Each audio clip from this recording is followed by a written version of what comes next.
Hello foodies, today we are making Methi Malai Paneer.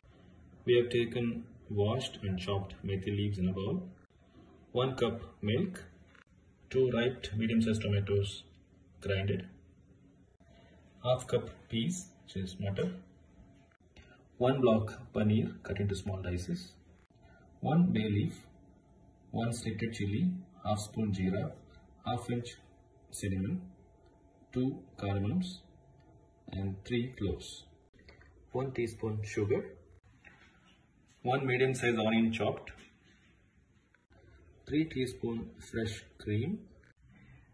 Heat up the oil in a pan and add all the spices into it. Add onions.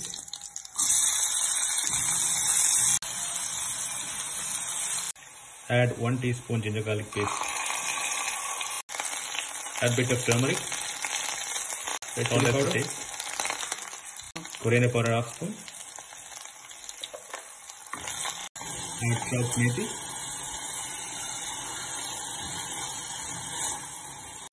Add sugar and fry it very well.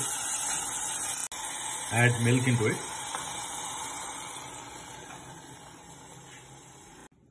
And cream as well. Stir and cook for a minute or two on low flame. Now add paneer. After adding the paneer, stir it gently.